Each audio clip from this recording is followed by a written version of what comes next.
Saatnya Tuhan kami akan mendengarkan kebenaran firman.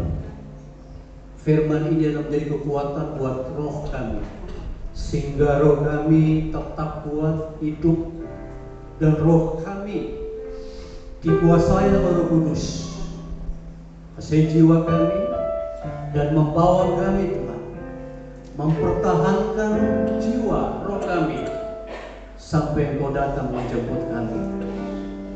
Tuhan, Engkau akan berbicara lewat hamba-Mu untuk perkara-perkara rohani, karena kami datang di tempat ini mencari perkara-perkara rohani untuk makanan rohani, untuk air kehidupan bagi kami semua. Kami semua siap mendengarkan firman, pakai dari hamba-Mu. Roh Kudus berbicara lewat hamba-Mu. Dalam nama Yesus yang siap menerima kebenaran dari Tuhan. Sama-sama katakan amin.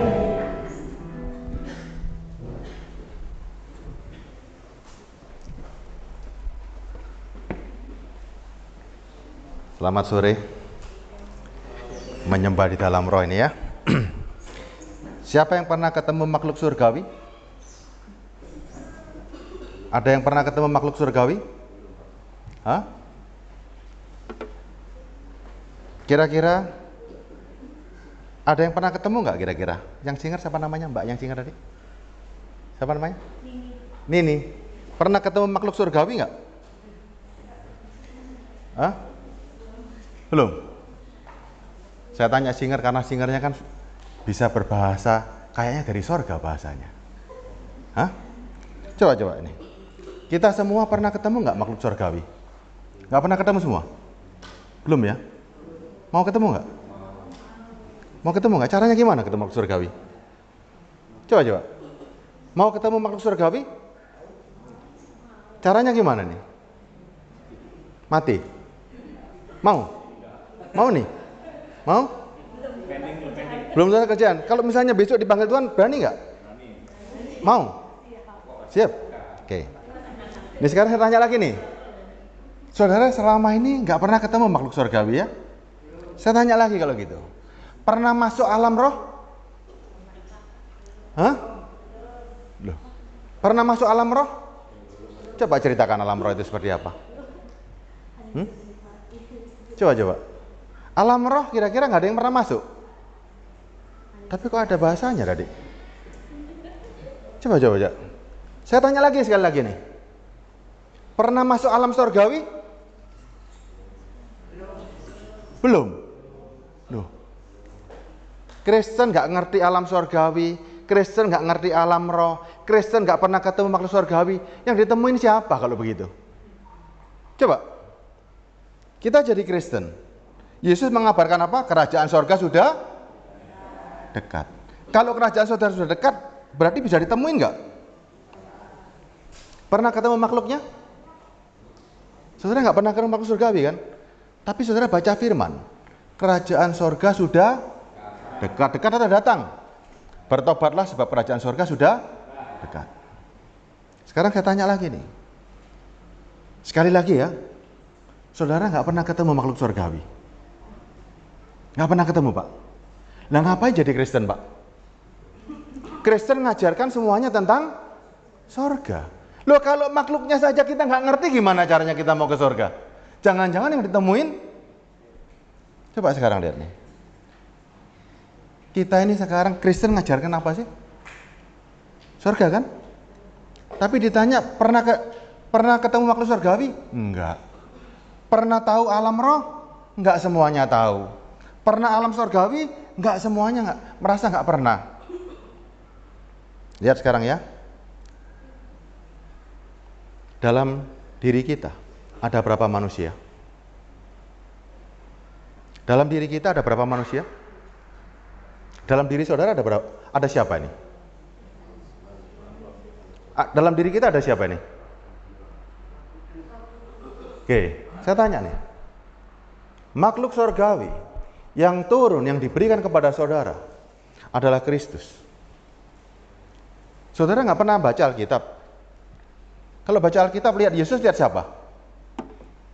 Waktu saudara baca Alkitab, lihat Yesus, lihat siapa? Makhluk neraka atau makhluk surgawi?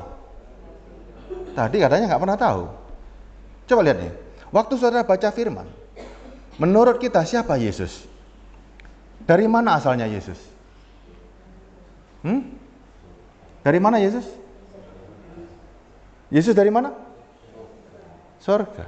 Berarti makhluk apa dia? Tadi nggak kenal. Sekarang, loh iya ya.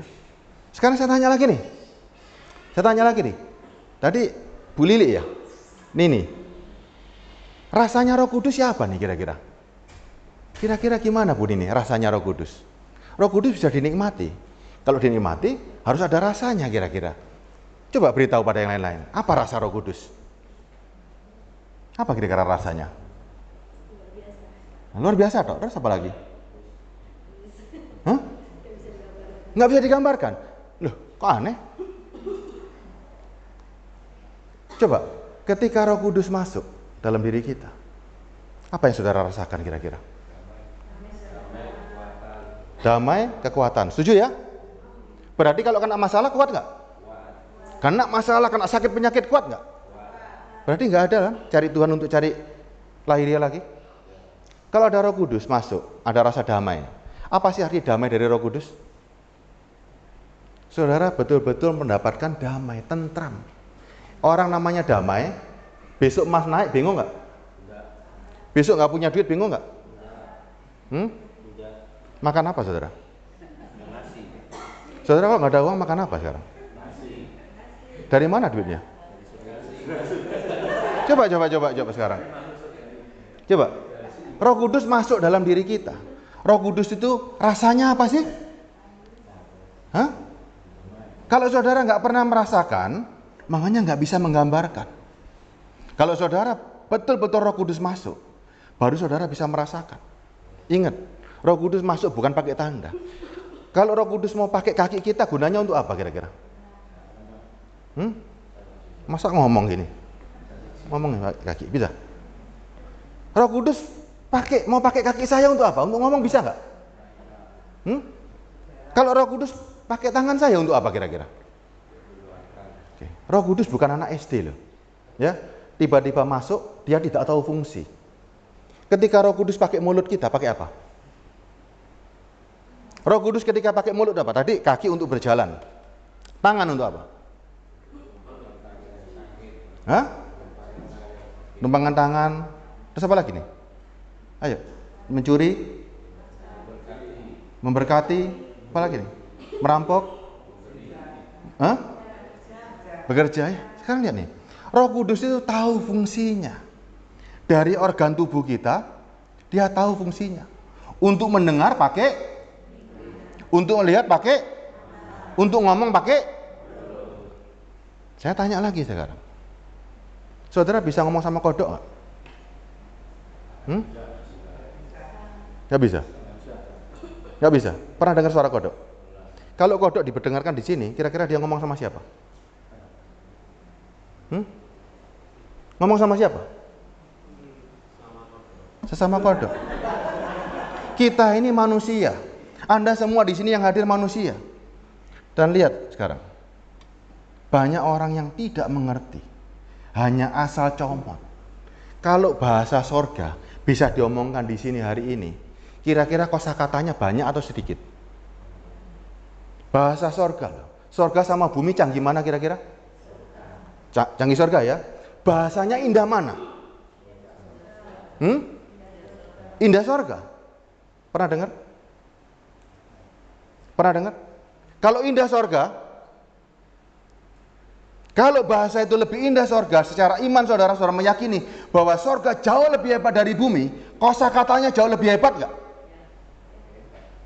Kenapa sandal-sandal dibawa? Coba, saudara harus paham benar-benar loh. Saya tanya nih sekarang, punya ketakutan nggak? Masih punya ketakutan nggak? Masih. Padahal sudah bertemu. Orang bilang sekarang kita ini hidup di alam sorgawi. Kalau ada Roh Kudus, ingat suara yang dari dalam, ini keluar dari dalam. Ini ada yang mendorong. Kalau sudah levelnya bisa berbahasa, yang katanya bahasa roh yang seperti sekarang ini, orang yang ada Roh Kudus, ada rasa kuat nggak dalam dirinya? Kalau ada rasa kuat, Bisa khawatir nggak? Kalau ada rasa sukacita, bisa sedih nggak? Ayo, kalau Roh Kudus masuk dalam diri kita, dia sumber segala-galanya, sumber hikmat, sumber kekuatan, sumber sukacita. Sukacita saudara ditentukan dari luar atau dari dalam hari ini? Dari dalam ya? Setuju ya? Sukacita dari dalam, kedamaian dari dalam, kekuatan dari dalam. Luar punya pengaruh nggak? Luar punya pengaruh nggak? Enggak kan? Berarti waktu datang saudara ke sini, saudara tidak cari urusan-urusan dunia. Kenapa? Kenapa nggak cari? Karena saudara punya hikmat. Roh Kudus memberikan hikmat. Kalau untuk cari lahiriah, Tuhan sudah berikan tangan, kaki, mata, telinga untuk jasmani kita, untuk bersaing dengan orang-orang. Coba lihat nih hari ini. Saudara datang ke Tuhan, kalau masih urusan remeh-temeh, mana Roh Kudusmu hari ini? Sudah bukan ukuran lagi. Mau sakit, sakit tidak apa-apa, nikmati sakitmu. Yang penting hari ini, coba lihat. Orang yang punya Roh Kudus, umurnya sudah tua. Bisa hidup selamanya nggak? Bisa hidup selamanya nggak? Tubuh kita, saya, semua yang di sini, sama-sama bisa sakit nggak? Bisa ya? Terus kita kalau ada kena sakit bingung nggak?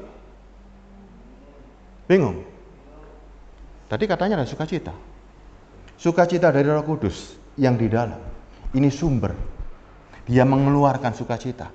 Bukan tergantung dari apa yang kita mau. Ingat ya? Yang di dalam ini mengeluarkan rasa. Rasa begitu kuat. Ada masalah di dunia, saudara nggak takut. Damai sejahtera, ada goncangan apapun saudara tetap damai. Ada rasa sukacita, apapun yang terjadi tidak mempengaruhi sukacita saudara. Orang yang dipenuhi Roh Kudus pasti bisa bekerja, pasti bisa memenuhi kebutuhan sehari-hari. Mosok saudara bersama Tuhan, urusan sehari-hari receh di mata Tuhan, saudara nggak bisa cari. Tuhan ada di mana hari ini? Tuhan ada di mana hari ini? Tuhan di dalam. Inilah yang sekarang kita lihat. Orang-orang Kristen hidupnya dipimpin oleh Roh. Makhluk surgawi itu ada di mana hari ini? Sini. Makanya sekarang saudara nggak merasakan tadi kan bahwa saudara harus hari ini bertemu muka dengan muka bersama makhluk surgawi. Ini loh. Hidupku bukan aku, tapi Kristus dalam. Yesus punya ketakutan nggak? Yesus bisa berbuat dosa nggak? Ini lihat sekarang. Padukan hidupmu dengan hidupnya Kristus. Kalau hidup kita masih bisa berbuat dosa, Yesus yang mana? Lihat. Kalau kita hari ini, begitu Kristus hidup dalamku. Waktu saudara masih bisa berbuat dosa, Yesus yang mana? Yesus perlu diajari nggak untuk berbuat baik? Jangan pulang malam, kasihlah istrimu. Perlu diajari nggak? Orang yang punya Kristus dalam hidupnya perlu diberitahu moral nggak? Kalau perlu diberitahu, berarti saudara lebih hebat daripada Roh Kudus. Iya kan? Roh Kudus yang masuk ini punya hikmat untuk menuntun kita. Sorga aja dia tahu jalannya kok, apalagi cuma dunia. Sekarang saya ajak ngomong lagi ya. Nih lihat nih. Dalam diri kita ada makhluk surgawi yang jauh lebih hebat. Lihat kehebatannya. Manusia batin, manusia roh, punya tubuh kemuliaan. Ya, manusia roh tidak terbatas waktu. Manusia roh tidak terbatas tempat. Manusia roh tidak bisa sedih, tidak bisa sakit. Manusia roh bisa bertemu muka dengan muka bersama Tuhan. Manusia roh bisa memasuki kerajaan surgawi. Manusia roh bisa masuk ke alam roh. Ya, kalau saudara tahu kehebatannya manusia roh, mana yang saudara perhatikan hari ini? Yang lahiriah atau yang batiniah? Yuk kita bacakan ya 1 Korintus 15 ayat 46 ya. Kalau saudara sebagai orang-orang yang paling bodoh, jawabannya tahu nggak? Antara manusia roh dengan manusia lahiriah, kira-kira yang diperhatikan yang mana? Saya nggak bilang orang yang paling pinter. Orang yang paling bodoh tahu jawabannya nggak?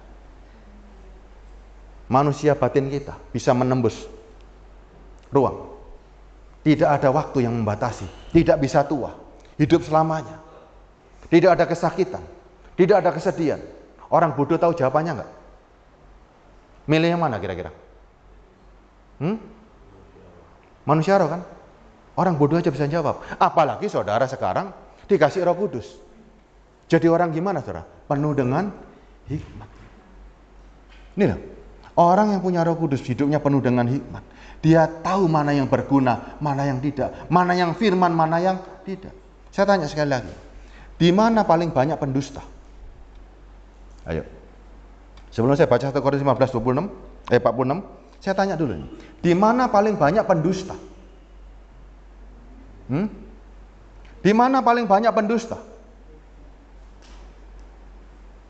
Ayo.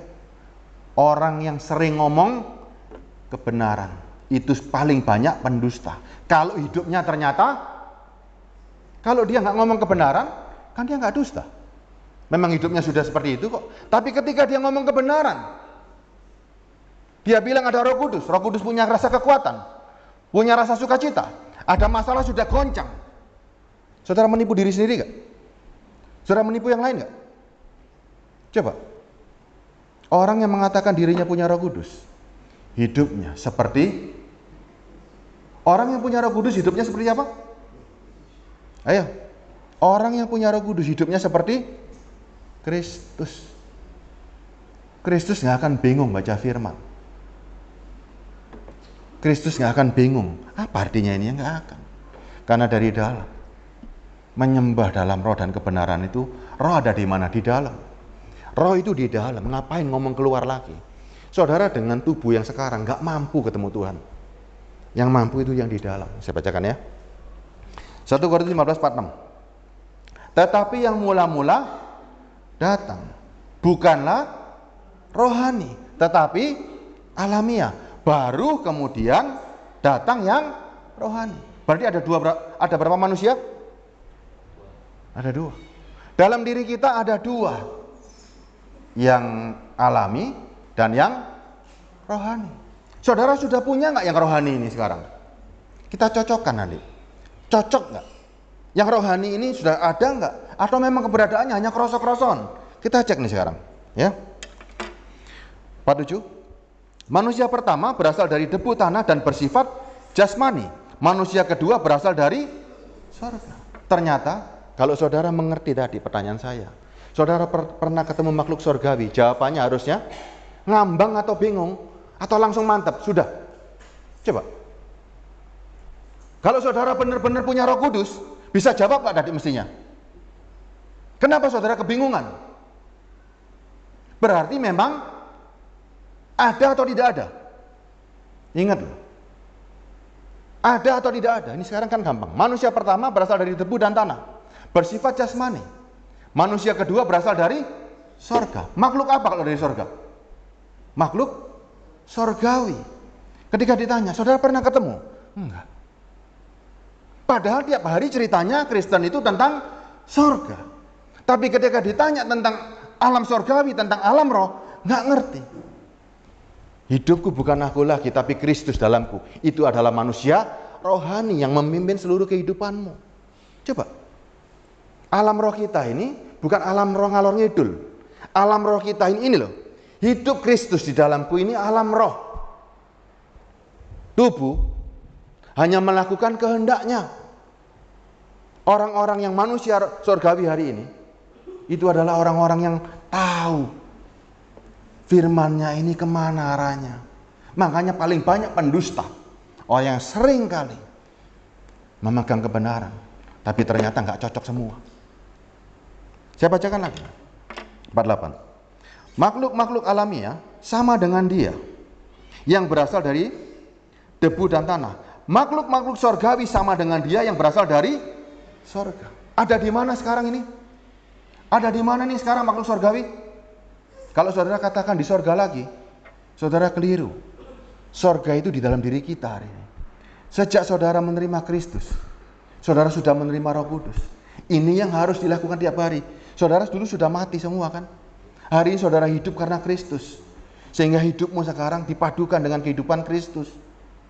Saudara adalah Kristus yang berjalan. Saudara adalah makhluk sorgawi yang hidup di bumi ini. untuk menunjukkan kekuasaannya, untuk menunjukkan kekuatannya. Ini loh, rasakan. Roh Kudus yang benar-benar masuk adalah Kristus yang diam dalam diri kita. Baca lagi ya. Sama seperti kita telah memakai rupa yang alamiah, demikian pula kita akan memakai rupa yang sorgawi. Saudara jangan pikir ini nanti. Ini sekarang. Rupa sorgawi ini sekarang. Kehidupan orang-orang Kristen adalah aram spiritual yang mempengaruhi kehidupan duniawi. Ini sekarang. Ayat 50. Saudara-saudara, inilah yang hendak kukatakan kepadamu, bahwa daging dan darah tidak mendapat bagian dalam kerajaan Allah. Daging kita ini nggak bisa ketemu sama Tuhan. Daging kita ini hanya alat untuk melakukan kehendaknya. Yang bisa bertemu Tuhan ada di dalam diri kita.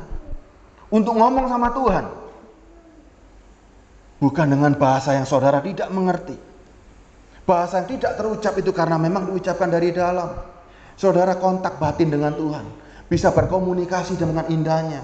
Sepanjang hidup, sepanjang umurmu. Nih, saya bacakan lagi ya. Saudara, inilah yang hendak kukatakan, bahwa daging dan darah tidak mendapat bagian dalam kerajaan Allah. Dan bahwa yang binasa tidak dapat mendapat bagian apa yang tidak. Ini loh, nggak bisa ketemu sama Tuhan. Yang bisa ketemu sama Tuhan, firman-Nya mengatakan apa? Di dalam roh. Memang betul-betul manusia batin. Betul-betul manusia roh yang bisa bertemu dengan Tuhan. Saya bacakan 51. Memang sesungguhnya aku menyatakan kepadamu suatu rahasia. Kita semua tidak akan mati, tetapi semuanya akan diubah. Kapan berubahnya? Kapan berubahnya menjadi makhluk surgawi? Nanti setelah mati atau sekarang nih? Orang yang mengaku sebagai pengikut Kristus, hidupnya berubah sejak dia menyatakan diri sebagai pengikut Kristus. Hidupku bukan aku lagi. Jangan nunggu mati loh, nunggu mati nggak bisa apa-apa loh. Hidup saudara sekarang adalah hidup Kristus. Dalam sekejap mata pada waktu bunyi nafiri yang terakhir, sebab nafiri akan berbunyi dan orang-orang mati akan dibangkitkan dalam keadaan yang tidak dapat binasa, dan kita semua akan diubah. Kapan perubahan kita? Nunggu mati atau sekarang? Waktu saudara mematikan dagingmu, waktu saudara keinginan daging tidak lagi menjadi kendali, itulah awal kehidupanmu. Awal yang hidup itu waktu saudara bisa mengendalikan bahwa ada kendali atas daging kita. Itulah saudara sudah berubah. Saudara tidak akan mengalami kematian. Ayat 52, ayat 53. Karena yang dapat binasa ini, yang dapat binasa ini harus mengenakan, karena yang dapat binasa ini harus mengenakan yang tidak dapat binasa. Berarti kapan? Kapan? Karena yang dapat binasa ini, yang dapat binasa yang mana nih? Daging. Harus mengenakan, dan yang mati ini harus mengenakan yang tidak dapat mati. Kapan waktunya? Sekarang. Sejak saudara menerima Kristus, saudara adalah makhluk surgawi. Dia diam dalam diri kita hari ini. Kalau Yesus diam dalam diri kita, menghadapi dunia pertempuran ini, saudara takut enggak? Yesus menghadapi penyalipan aja dia lakukan kok. Yesus loh bisa hidup lagi. Dia enggak takut dengan urusan remeh-temeh. Ayat 54. Dan sesudah yang dapat binasa ini, ya lihat ya, sesudah yang dapat binasa ini mengenakan yang tidak dapat binasa, dan yang dapat mati ini mengenakan yang tidak dapat mati, maka genaplah firman Tuhan yang tertulis, maut telah ditelan dalam kemenangan. Makanya orang-orang yang menang, orang-orang yang sudah menang, walaupun besok mau mati, nggak ada ragu-ragu. Kenapa nggak ragu-ragu? Karena dia sudah memperoleh kehidupan. Kalau saudara nggak peroleh kehidupan, takut nggak? Takut. Tapi kalau kita tahu bahwa ada yang hidup di sini, takut nggak dengan kematian? Takut nggak dengan tubuh ini? Takut nggak dengan menua? Takut nggak kehilangan harta? Nggak ada. Karena ada yang hidup. Yang mati sudah mengenakan yang hidup. Ingat, sorga sama bumi enak mana sih? Enak surga dong? Jauh lebih enak. Ya, jauh lebih enak. Kita semua loh nggak bisa keriput, nggak bisa nangis, nggak bisa sedih. Di sana serba terjamin. Ya kan? Kalau ada pilihan begitu, gimana kira-kira dibandingkan dengan hidup di bumi? Jauh berbeda kan? Makanya kita rindu. Kapan aku bisa mengenakan tubuh surgawi? Selama ada tubuh jasmani ini terbatas kita. Ya, makanya urusan jasmani, urusan lahiriah sudah nggak diurus. Ayat 55. Hai maut, di manakah kemenanganmu? Karena maut sudah dikalahkan, sudah nggak peduli lagi kita. Ya, hai maut, di manakah sengatmu? Sengat maut ialah dosa, dan kuasa dosa ialah hukum Taurat. Sudah nggak berlaku lagi. Berarti kita sekarang sudah 57. Tetapi syukur kepada Allah yang telah memberikan kita kemenangan oleh Kristus Tuhan kita. Ada di mana dia sekarang? Inilah hidup kita. Kalau hidupmu ini bukan dipimpin Kristus, hidupmu bukan seperti Kristus, mau naik ke surga gimana caranya? Coba saya sambungkan ayatnya, 2 Korintus 4 ayat 16. Makanya lihat ya, orang-orang yang dipenuhi Roh Kudus, dia nggak bingung dengan urusan lahiriah, nggak bingung ke gereja, bukan cari lahiriah, tapi bagaimana saling menguatkan. Ini lihat, 2 Korintus 4 ayat 16. Sebab itu kami tidak tawar hati, meskipun manusia lahiriah kami semakin merosot. Ini loh, mau merosot, mau apa nggak bingung. Namun manusia batinia kami dibaharui dari sehari ke sehari. Kenal nggak sama manusia rohani kita? Kenal nggak sekarang? Ada nggak dia? Ada nggak? Ada atau nggak ada? Ada kan? Ternyata ada. Dan kalau ini ada, urusan yang diomongkan urusan apa sekarang? Urusan apa yang diomongkan kira-kira? Kalau yang di sini sudah hidup, urusan apa yang diomongkan? Manusia surgawi omongannya tentang apa nih?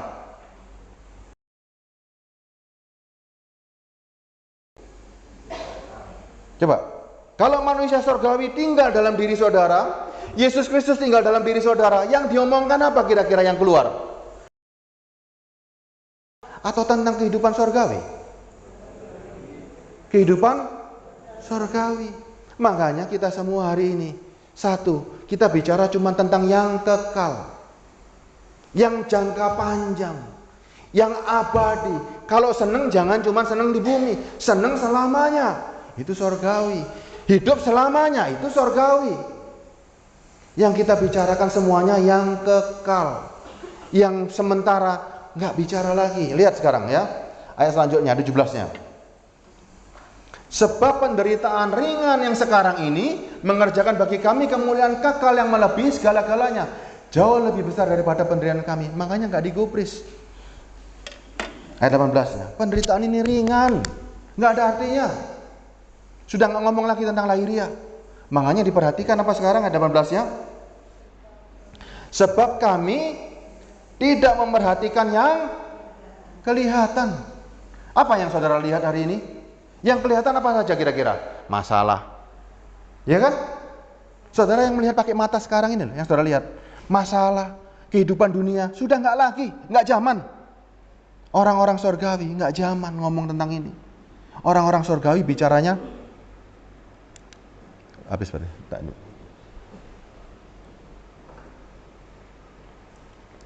Masih. Manusia surgawi bicaranya sudah bukan bicara yang sementara. Yang dia bicarakan levelnya yang kekal, yang tidak ada masanya. Saudara mau sukacita, milih yang sementara atau yang selamanya? Ibu umur berapa, Bu? Ibu umur berapa? 69. Mau hidup selamanya di bumi nggak? Enggak kan? Selama ibu hidup, apa yang harus diperjuangkan nih? Sebab kami tidak memperhatikan yang kelihatan. Lah aku wis tuwa nang ngene kene. Melainkan yang tidak kelihatan. Di mana yang tidak kelihatan?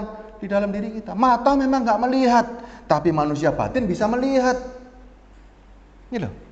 Karena yang kelihatan adalah sementara, sedangkan yang tak kelihatan adalah kekal. Nih sekarang lihat.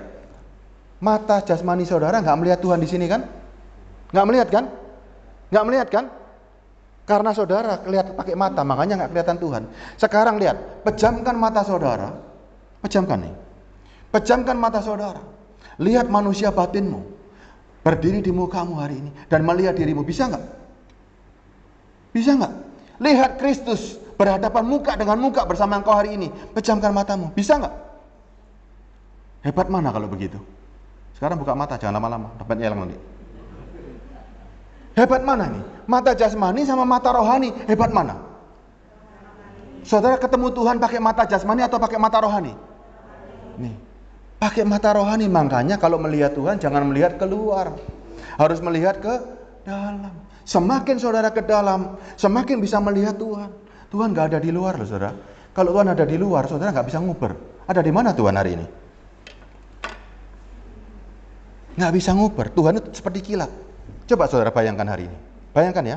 Manusia batinmu hari ini bisa gak ke Jakarta? Bisa gak hari ini ke Jakarta? Manusia batinmu ke Jakarta bisa gak hari ini? Bisa kan? Manusia batinmu ke Jepang hari ini bisa gak? Bayang notok kan bisa kan? Bisa kan? Sekarang kalau Tuhan seperti kilat, gimana saudara pakai mata jasmani, pakai jasmani ngubernya? Nggak bisa. Tuhan itu roh, bisa ditemui di dalam nih hati kita. Hati kita itu tempat rohani yang paling luas, paling sepi, tidak ada gangguan. Mata ini punya banyak gangguan. Masuk ke dalam dirimu, saudara akan menemui Tuhan. Tuhan ada di mana? Ada dalam dirimu. Saudara lagi nggak kebaktian, ada Tuhan. Ya kan? Kalau saudara sekarang dengan mata jasmani lagi ibadah ketemu Tuhan. Betul kan? Lagi ibadah nggak ada yang berbuat dosa kan?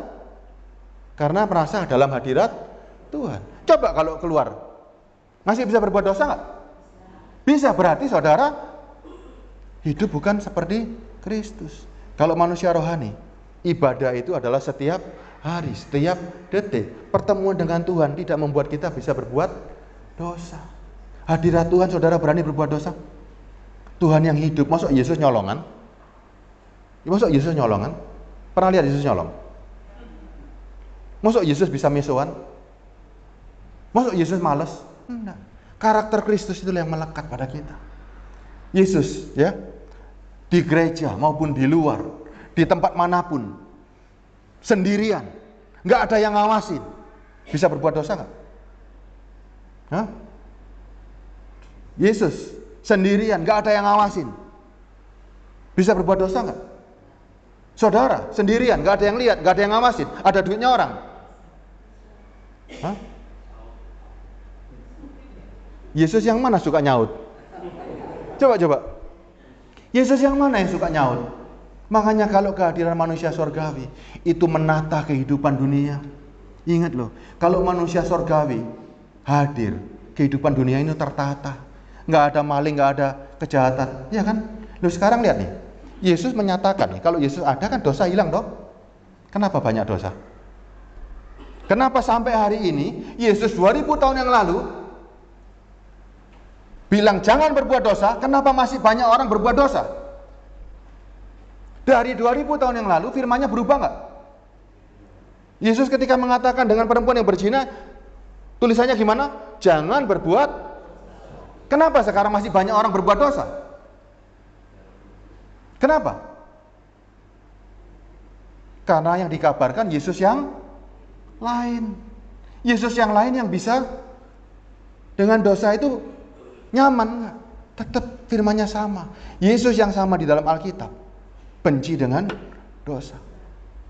Saudara yakin nggak dalam diri saudara tidak bisa berbuat dosa? Yakin nggak? Atau nggak yakin? Nggak isok daging ini soalnya. Gimana kira-kira? Yakin atau nggak yakin? 1 Yohanes 3, klik keluar sebentar ya. Saudara yakin nggak? Atau masih ragu-ragu? Nggak mungkin Pak, kita nggak berdosa. Wong selama masih ada tubuh kok. Yohanes 3 ayat 3, 1 Yohanes 3 ayat 3. 1 Yohanes 3 ayat 3 ya. Setiap orang yang menaruh pengharapan itu kepadanya menyucikan diri sama seperti dia yang, kalau kalimat ini berarti diri orang itu gimana kira-kira? Menyucikan diri sama seperti Kristus. Kristus tahu bagaimana cara menyucikan diri. Dia akan tahu bagaimana cara mengikuti kehendak Tuhan. Ayat 4-nya nih. Ini lihat nih, saudara yang merasa punya Roh Kudus. Ya, padukan dengan firman hari ini. Kroso punya Roh Kudus, padukan dengan firman. Benar nggak Roh Kudusnya? Standarnya sesuai dengan firman. Setiap orang yang berbuat dosa melanggar juga hukum Allah. Sebab dosa ialah pelanggaran hukum Allah. Yesus Allah nggak? Kalau Yesus diam dalam dirimu, dia bisa melanggar hukumnya nggak? Yesus bisa berbuat dosa nggak? Nggak bisa ya? Oke, saudara bisa? Saudara bisa berbuat dosa? Yesus yang mana? Yesus yang mana yang diam? Kalau manusia suka berbuat dosa terus kepingin masuk surga, surganya siapa? Di surga itu nggak ada yang namanya dosa, itu nggak ada. Semuanya harus sempurna sejak awal. Makanya Yesus mengampuni semua dosa saudara. Saudara sudah diampuni dosanya. Yakin nggak? Yakin dong? Sudah bersih dong? Sudah bersih kan? Lu kok berbuat dosa lagi, kan aneh dong? Kalau sudah bersih, harusnya dengan kesadaran penuh karena saudara suci, saudara menjaga kesucian itu kan? Iya kan? Orang yang suci selalu menjaga kesuciannya. Lalu kalau saudara sudah disucikan, tapi kemprot terus, gimana coba? Anaknya siapa seperti ini? Saudara perlu mandi tiap hari? Hah? Perlu nggak pengampunan tiap hari? Darahnya siapa yang mau Darahnya siapa yang mau diberikan? Kita ada Roh Kudus hari ini, lihat nih, ya, ayat 5-nya.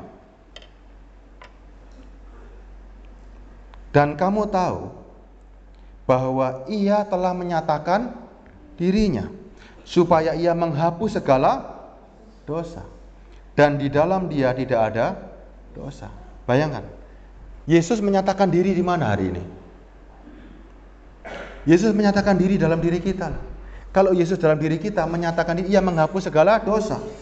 Sudah dihapus dosa saudara, dan di dalam Dia tidak ada lagi dosa. Makanya orang-orang yang dipenuhi Roh Kudus bisa berbuat dosa atau tidak bisa berbuat dosa hari ini. Padukan dengan firman. Loh, kok gini firmannya hari ini? Bukankah kita hidup dalam daging? Lihat sekarang, saya bacakan lagi. Ayat 6-nya. Karena itu setiap orang yang tetap berada di dalam Dia tidak berbuat dosa lagi.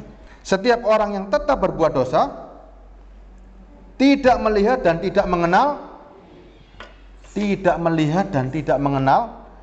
Makanya waktu ditanya, waktu surgawi, gak kenal aku. Dosamu lah yang menghambat.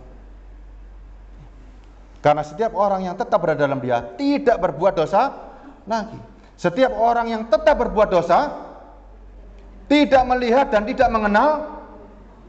Bayangkan sekarang, kalau saudara tidak bisa melihat Tuhan, tidak bisa mengenal Dia, bagaimana suaranya bisa muncul? Ingat loh, manusia duniawi tidak menerima apa yang dikaruniakan Roh Allah.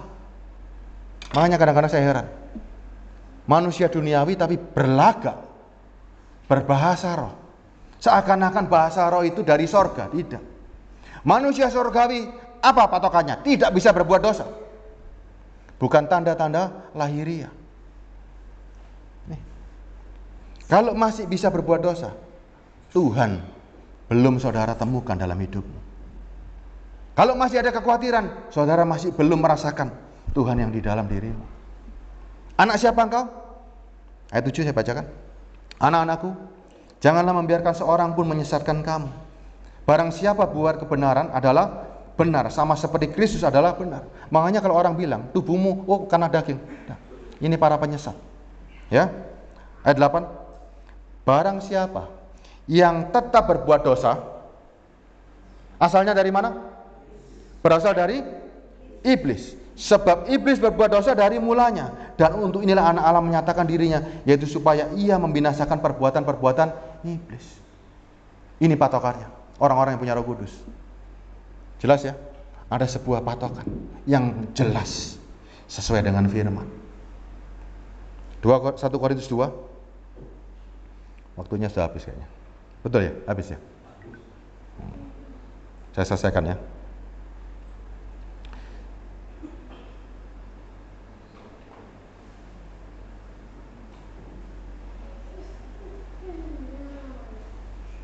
Satu Korintus 2:14. Lihat ya. 1 Korintus 2:14. Kita lihat lagi ciri-cirinya lagi. Kita persempit lagi ruang geraknya nih. Manusia rohani dipersempit nih. Manusia jasmani dipersempit lagi. 1 Korintus 2 ayat 14.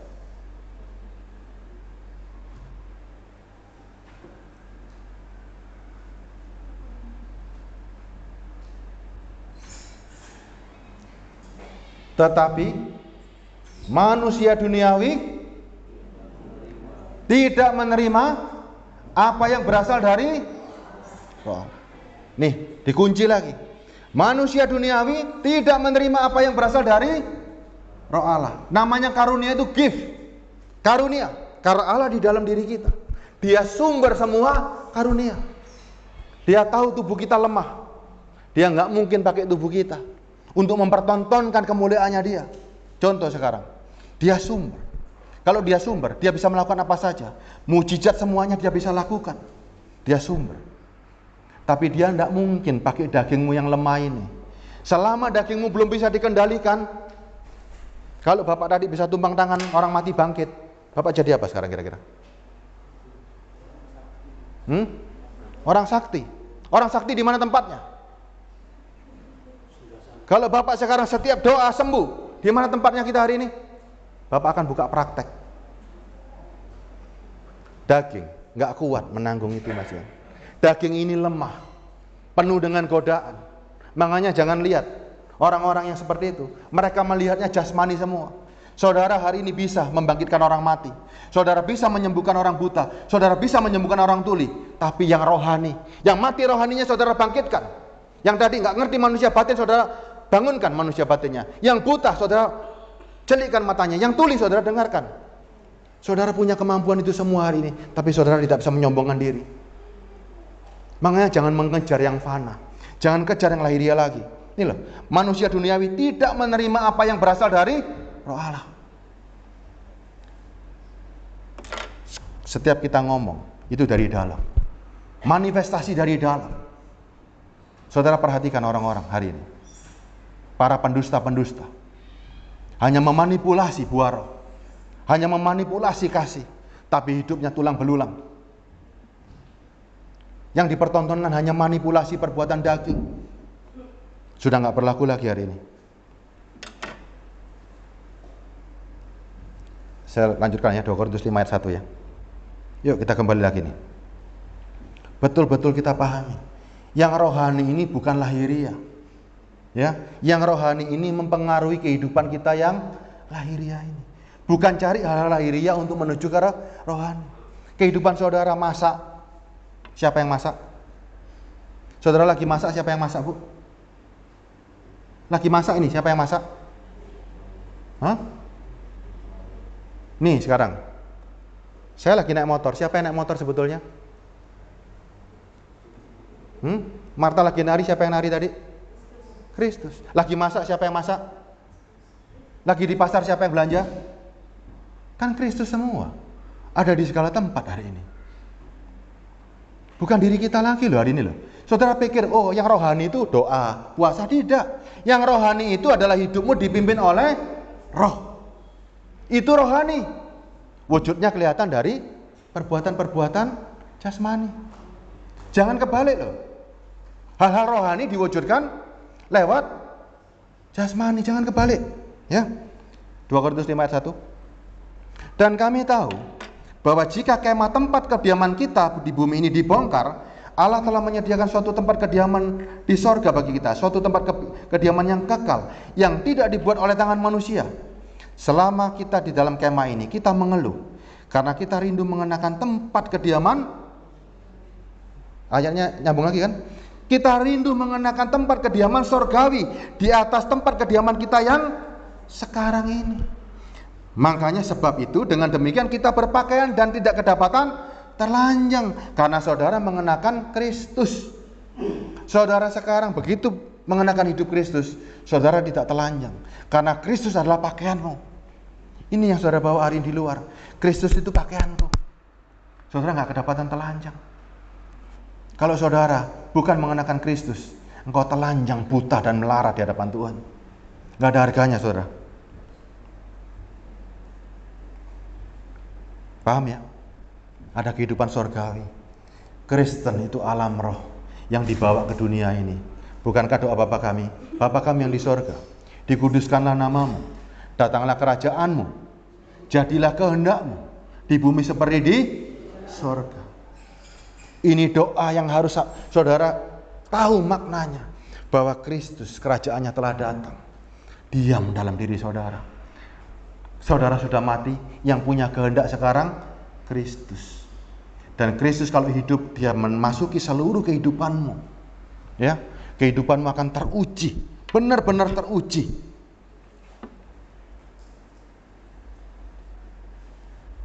Makanya lihat yang di dalam, jauh lebih sempurna, jauh lebih hebat. Ya, ingat, kita ini memasuki alam spiritual yang sebenarnya, bukan ngeroh tanpa mengerti.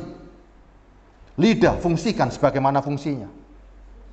Lidah bisa mengolah kata-kata, tapi setan berusaha lidah ditekan supaya tidak bisa berkata-kata.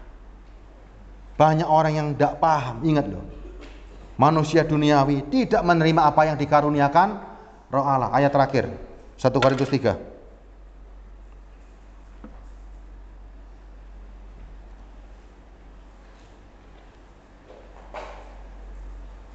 Makanya waktu baca surat Korintus, banyak yang bingung.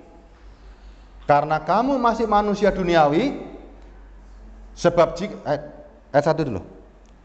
Ayat 1 dulu. 1 Korintus 3 ayat 1. Dan aku, saudara-saudara, pada waktu itu tidak dapat berbicara dengan kamu seperti dengan manusia rohani, tetapi hanya dengan manusia duniawi yang belum dewasa dalam Kristus. Makanya baca suratnya Paulus pada kebingungan semua. Kalau spirit Paulus hari ini hadir, dia bingung nggak dengan firmannya dia yang dia tulis? Nggak bingung. Nih. Ayat 2. Susulah yang kuberikan kepadamu, bukan makanan keras, sebab kamu belum dapat menerimanya. Dan sekarang pun kamu belum dapat menerimanya. Makanya jangan gaya-gaya. Jangan gaya-gaya, padukan hidupmu dengan firman. Klop nggak? Paulus itu rohani, membicarakan tentang yang kekal, bukan yang lahiriah.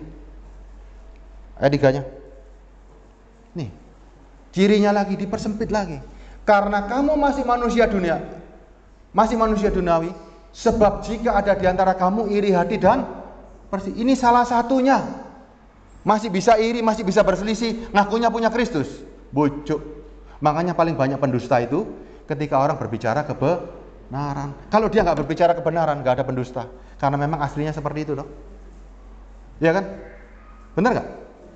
Waktu saya berbicara kebenaran, tapi hidup saya tidak seperti Kristus, saya berbicara tentang pendusta. Kalau cuma ngomong baik, saudara jangan bangga jadi pemberita Injil ya. Benda mati pun bisa menjadi pemberita Injil. Pemberita Injil sejati adalah kehidupannya harus sama dengan apa yang diomongkan. Harus sama. Saya minta Bapak ini jadi malaikat, tapi saya sendiri nggak bisa jadi malaikat. Bocok nggak? Lebih mudah mana Pak? Saya ngomong, Pak jangan berbuat dosa ya, jangan berzina ya. Gampang nggak Pak? Saudara setelah speaker aja tiap hari bisa. Tapi speaker kan benda mati. Saya cuma ngomong, kalau hanya cuma menjadikan saudara seperti malaikat gampang. Tapi saya sendiri nggak melakukan. Gampang dong? Yang sulit itu, apa yang keluar dari hatimu, saudara pertanggungjawabkan. Ingat loh, lidah ini bahaya banget. Bahaya banget. Makanya jangan sampai firman Tuhan mengatakan pendusta munafik paling banyak ditemukan di Alkitab.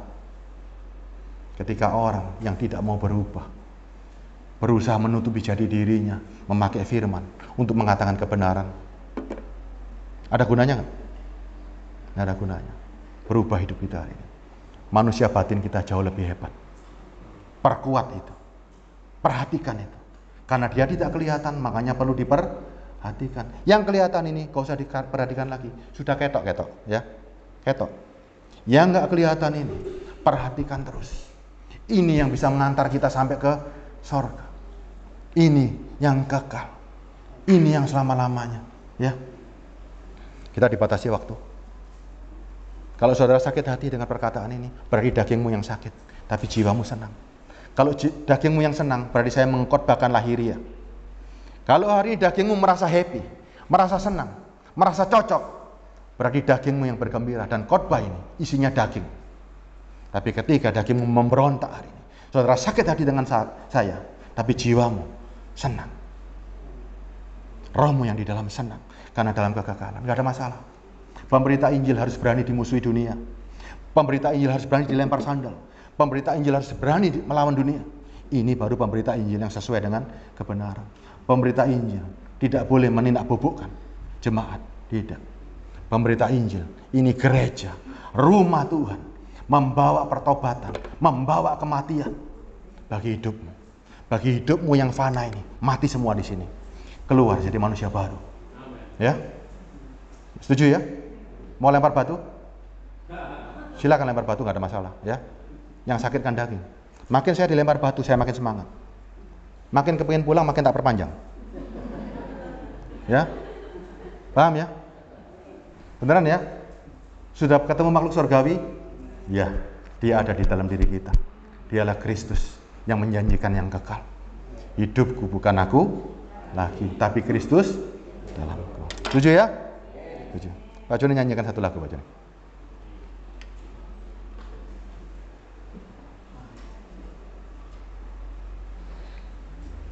Sama Pak Juli nih, suaranya orang Batak-Batak biasanya enak nih.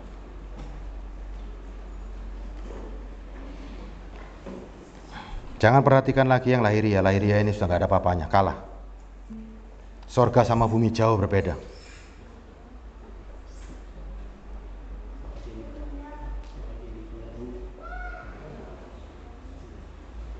Sudah? Ini Pak Juli.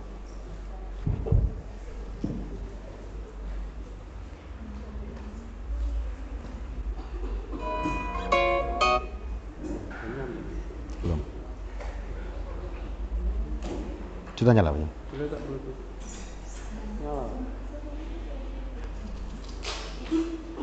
Belum nyala, Pak Juli? Udah. Nyala itu.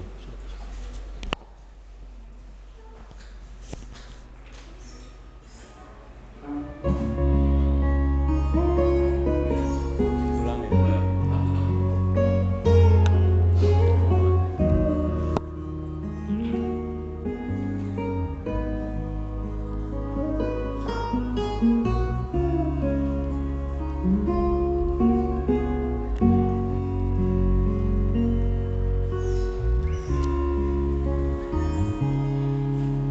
Bapa di surga, tuntun aku untuk mengenalmu.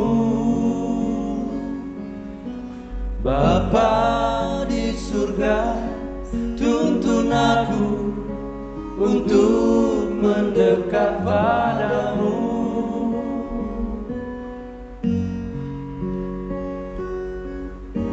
Sempat ku cari kekayaan dalam dirimu,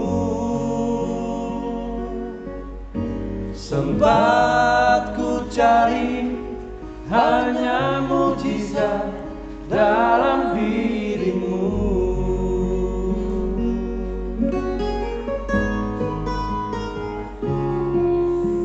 Tanpa ku sadari betapa jauh diriku darimu. Tanpa ku sadari aku salah melihat dirimu.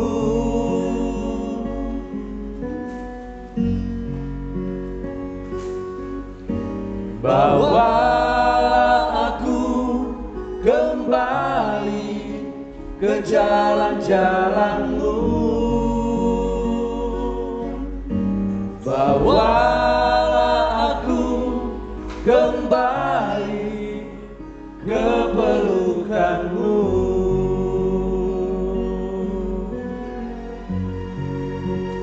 Aku buta, ya Tuhan, tak kulihat cinta-Mu.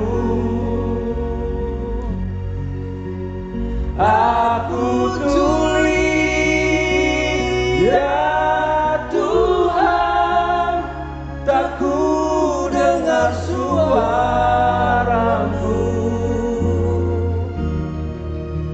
Buka mata batinku agar ku lihat keagungan-Mu.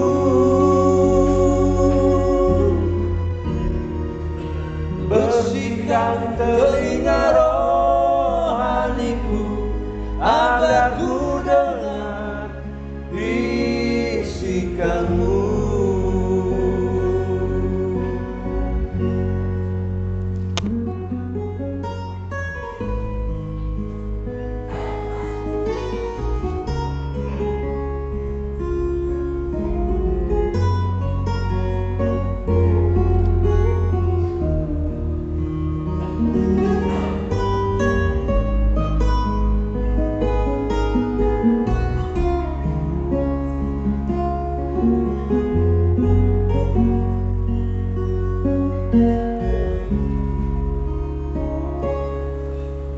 Tanpa ku sadari betapa jauh diriku dari-Mu. Tanpa ku sadari aku salah melihat diri-Mu.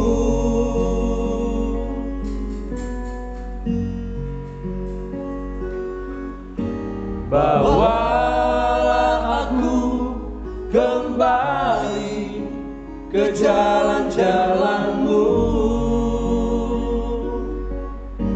Bawalah aku kembali ke pelukan-Mu.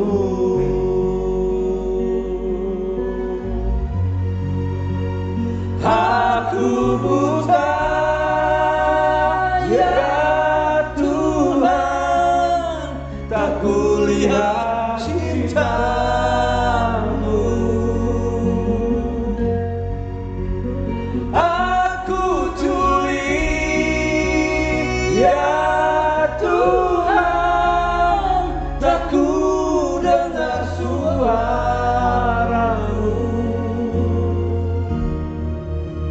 Buka mata batinku agar ku lihat keagungan-Mu.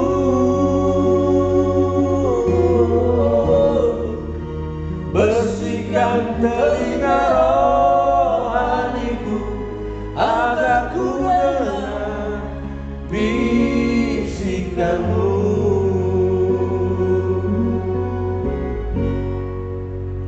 Dan bawaku ke dalam kedamaian-Mu.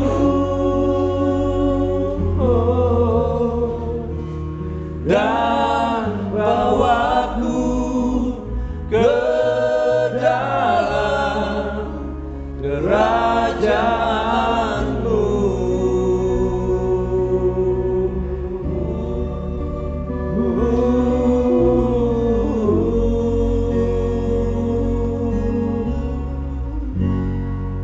Berdoa, kami bersyukur buat firman itu, mengingatkan kami kembali Tuhan, bahwa kami harus menemukan makhluk surgawi dalam diri kami.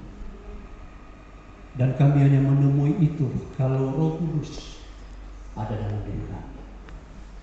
Tak kala kami mencari Tuhan bukan lagi keluar, seperti banyak pengajar menawarkan yang di luar.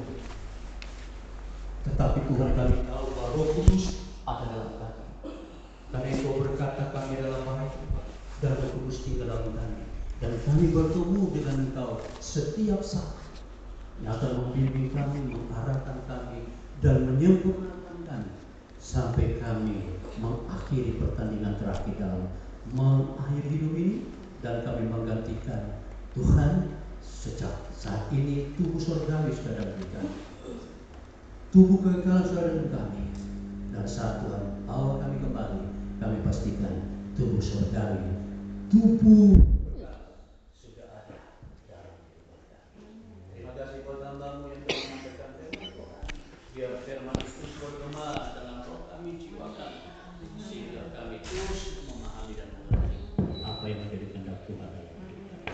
Ampuni kami Tuhan, kalau kami cari Engkau daging, kami cari Engkau untuk memenuhi daging, kami cari Engkau hanya untuk kepentingan pribadi. Ampuni kami. Hari ini kami berubah mencari Engkau untuk kekekalan. Tapi untuk hal ini ya Tuhan sudah mengarahkan kami dan hikmat untuk mendapatkan suatu lahiriah. Kami diberi kekuatan untuk mendapatkan semua itu.